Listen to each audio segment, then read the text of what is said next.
Bonjour les amis, voilà, suite de Corona Regis. Aujourd'hui, c'est pas moi que vous allez entendre, hein, c'est deux personnes qui travaillent dans le monde de la santé en ce moment. Et c'était intéressant de pouvoir entendre leurs témoignages et qu'ils nous redisent un peu à la fois la gravité de ce que nous vivons et en même temps aussi toute la beauté de ce qui peut se vivre dans tous ces hôpitaux, dans tous ces milieux. Voilà, à eux la parole. Laurent, Cécile, bonjour. Donc vous travaillez tous les deux dans le monde de la santé. Pouvez-vous vous présenter et nous dire ce que vous faites de manière ordinaire?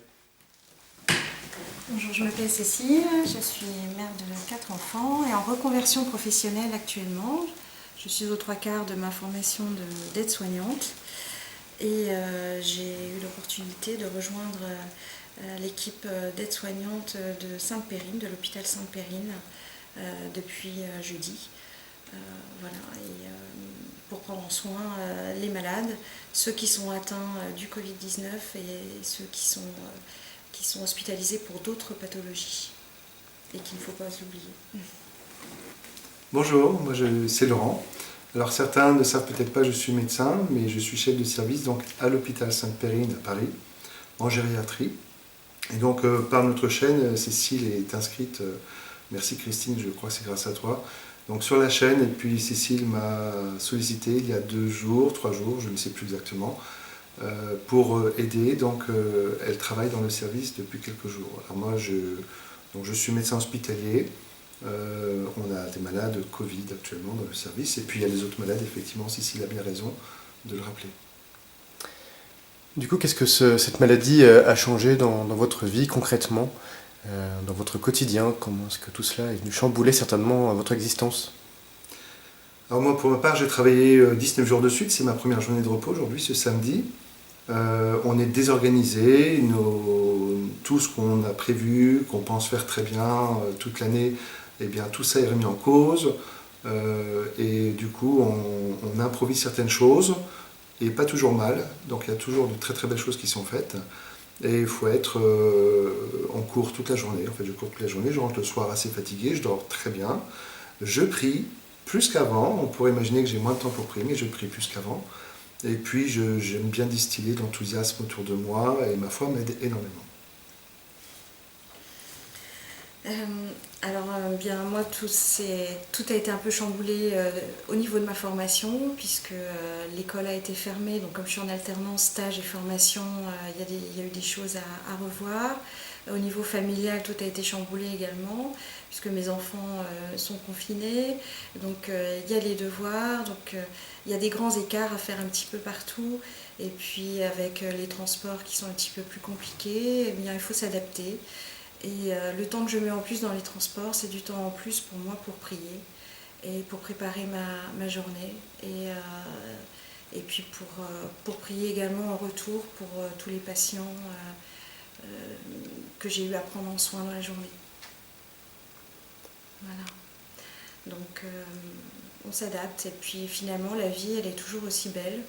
Il y a plus de choses à faire, plus d'amour à donner, plus de solidarité dans les échanges, même si on ne se voit pas les uns les autres physiquement, si on ne voit pas nos voisins, nos familles, on est quand même toujours en lien, on prie les uns pour les autres, ça c'est très important, il faut continuer, c'est ce qui nous unit. Et la vie continue, et il faut se battre chaque jour, et je suis sûre qu'on va sortir plus fort et qu'on sera encore de meilleurs soignants après cette épidémie. Laurent, tu as vu dans tes équipes des changements, des petites choses, à la fois probablement des choses assez dramatiques, assez graves, mais aussi probablement des choses inattendues dans l'ordre de la beauté, de la grandeur de l'humanité. Oui, des choses difficiles, dramatiques, on en voit finalement tous les jours à l'hôpital. Il y a ceux qui sont Covid positifs avec toutes les choses difficiles qui en découlent, et puis tous les autres malades qui sont toujours là, qui sont toujours très malades, et les mêmes drames. Et donc en fait c'est un peu notre métier de soigner toutes ces personnes qui sont malades et qui sont face à la mort. Mais ça, à la limite, on se l'imagine bien. Moi je voulais surtout souligner toutes les belles choses qui arrivent par multitude, des choses que j'appelle des miracles. Et je suis certain que c'est grâce à vos prières, prières de toute l'Église, parce que c'est pas nos dirigeants qui disent que voilà, tel miracle va arriver, c'est vraiment le Seigneur qui nous l'offre. Les petites choses que je vois miraculeuses, c'est comment le personnel arrive à vaincre son anxiété, son angoisse d'attraper la maladie, de mourir. On a quelques personnels qui sont en réanimation. L'élan de solidarité qui est énorme. J'ai des équipes qui sont très souriantes de médecins. Donc voilà, il y a quelques photos qui sont là. Également un appel que j'ai fait de façon un peu hasardeuse. On a aujourd'hui 64 jeunes étudiants de 2e, 3e année de médecine et élèves sages-femmes qui renforcent nos équipes dans les soins et puis en logistique auprès de l'hôpital. Là, vous voyez une photo, c'est mon bureau avec mon assistant qui est sur ma messagerie et qui travaille le planning et les affectations de ces 64 étudiants. Voilà, il se passe énormément de belles choses. On a des musulmans également. J'ai 2 médecins musulmans qui s'occupent de l'ensemble des malades de long séjour, avec qui on partage beaucoup en termes de prière. Donc ça, c'est des choses qui sont merveilleuses et qui sont plus vivantes aujourd'hui qu'en l'absence de la crise. On sait que cette crise va être longue néanmoins. Comment vous arrivez à tenir concrètement ? Je pense qu'il y a le travail d'équipe, travailler en équipe, je crois que c'est très important. Il faut sans doute que l'équipe soit en bonne santé morale, psychologique peut-être, que ça communique bien. Il y a beaucoup de non-croyants évidemment. Et donc la prière, je pense que peut les aider aussi, cela. Après, on s'organise entre nous pour gérer nos repos, pour se déléguer. On a l'impression d'être finalement dans un sous-marin où il y en a qui dorment forcément en faisant une énorme confiance à tous les autres qui ne dorment pas.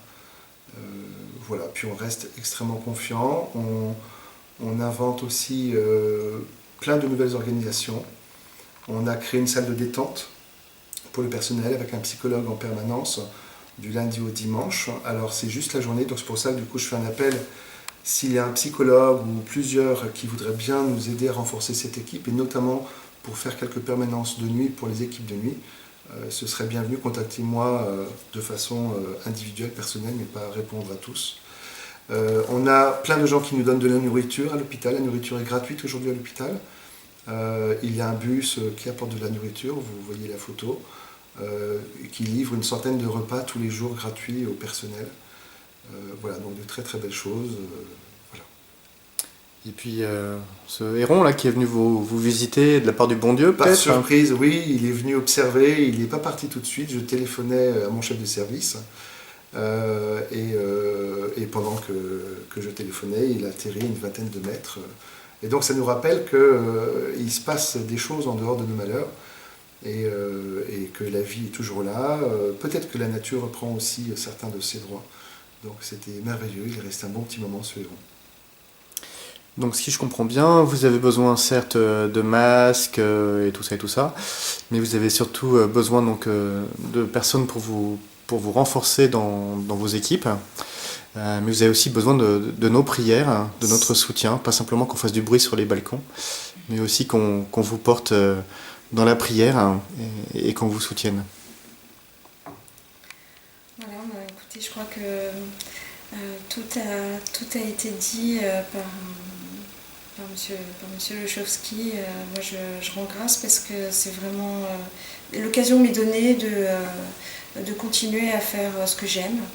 Et j'ai mis du temps à le découvrir, mais je suis vraiment heureuse d'être près des malades et de pouvoir leur apporter un réconfort, du soin. Et c'est ça mon moteur en fait. C'est la vie, donc c'est maintenir la vie, l'autonomie le plus possible des patients. Quand il y a un sourire d'un patient, c'est déjà une victoire. C'est une victoire de la vie. Et voilà, c'est une aventure extraordinaire. Et je rends grâce au Seigneur de me permettre d'accomplir cette mission. Voilà. Super, je crois que vous pouvez vraiment compter sur toutes les prières de la communauté pour vous soutenir les uns et les autres. N'hésitez pas à transmettre cette prière à toutes vos équipes, même ceux qui ne croient pas en Dieu. Moi, j'ai croisé beaucoup de non-croyants qui me disaient, bon, allez, moi je crois pas, mais toi tu crois, alors prie pour moi. Donc voilà, transmettez-leur à tous et à chacun nos encouragements, notre soutien. Voilà, on est derrière vous pour se battre contre le Covid et puis contre tout ce que vous avez à vivre à côté. Et nous, on compte sur vous. Continuons à prier. Merci beaucoup, à bientôt.